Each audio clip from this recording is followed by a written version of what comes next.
Hey there, Mr. Sutton here with the IM3 Honors 1-4 Extra Practice number 5 solutions on inverse functions.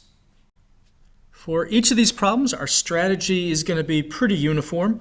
We're going to check to see if the function has an inverse, basically by making sure that it's not one of the weird functions that fails the horizontal line test. So things we'll be looking for that would disqualify it from an inverse would be having even exponents, absolute value. Sine and cosine definitely don't have inverses because they fail the horizontal line test, things like that. If something does have an inverse, then we'll switch the output and input variables. And for the output variable, like here it says f of k, I'm just going to think of that as y and replace k with y when the time comes. Now, when I switch back at the very end and isolate y and get it by itself, I'm going to write f inverse of k instead of y. So you'll see on this first one how I'm doing it. But that's our general approach. Switch the input and output and then solve for the output variable there. So for this one, this is a line, a slanted line. So this definitely passes the horizontal line test. And we switch our input and output. So I'm going to write k equals 2/11 y plus 4. Again, I'm thinking of y as f of k, and then just switching those. Next, I'm going to get y by itself. So if I subtract 4 from k, just k minus 4, can't really do anything else there. And then to get y by itself, I'm going to multiply by the reciprocal of 2 over 11, which is 11 over 2. So now I'm going to end up writing f inverse of k equals 11 over 2 times k minus 4. And I don't really need to distribute that or simplify it at this point. So I'm just going to call this one done. For number 2, I'm trying to get the inverse for this function.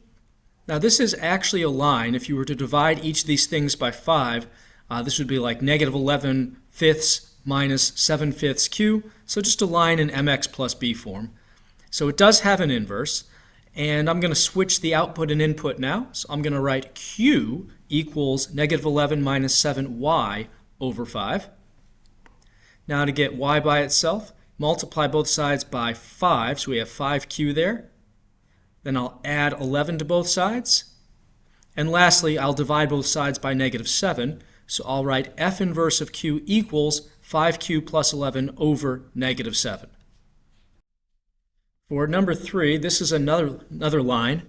So let me just switch input and output. So we have d equals negative 9y minus 6. And then if I add 6 and divide by negative 9, I get f inverse of d equals d plus 6 over negative 9. And not much else I need to do with this one.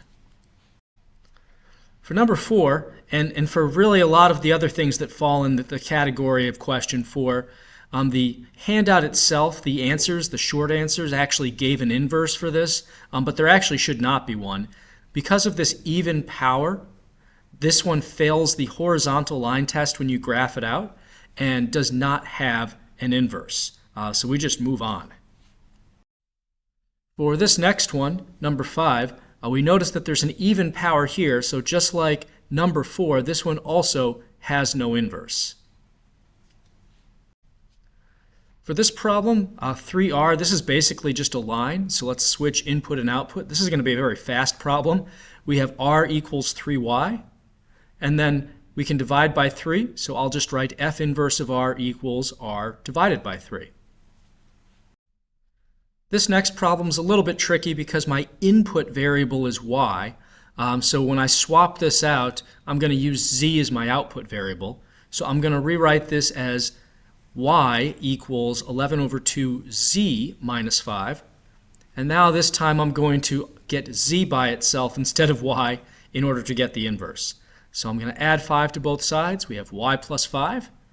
And then multiply both sides by 2 over 11, the reciprocal of 11 over 2. So we have f inverse of y equals 2/11 parentheses y plus 5.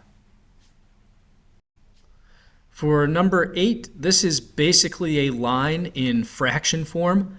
So this is going to pass the horizontal line test. Let me switch input and output. I'll write b equals 3 plus 4y over 3. Then to get y by itself, we multiply by 3, so that's 3b. And then subtract 3 from both sides, so 3b minus 3. And then divide by 4, so we have f inverse of b equals 3b minus 3 divided by 4. For number 9, we've basically just got a line here, so this is going to pass the horizontal line test. Let's switch input and output. We've got w equals negative 6y plus 6. And then to get y by itself, subtract the 6, so we have w minus 6 on the left side, and then divide by negative 6, so that's f inverse of w equals w minus 6 over negative 6.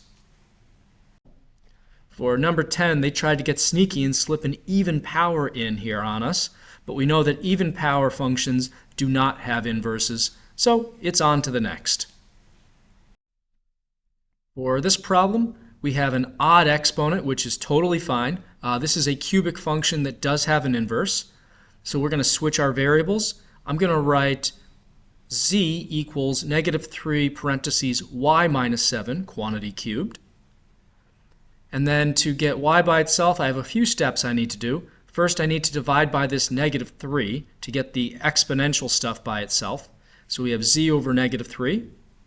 Next, to get rid of this cube, I have to cube root both sides. So I have cube root of z over negative 3. And it's okay that this negative is inside here, by the way, because this is an odd power. If it was a square root, we'd have to worry a little bit more about that. My last step now is we're just going to add 7 to both sides. So I have f inverse of z equals cube root of z over negative 3 plus 7. For our final problem, we just have f of n equals 3n, which is going to be a very fast problem. This is a line, so let's just switch the input and output. We have n equals 3y, and then divide by 3 to get f inverse equals n over 3. So that's it for this extra practice. Till next time, this is Mr. Sutton signing off.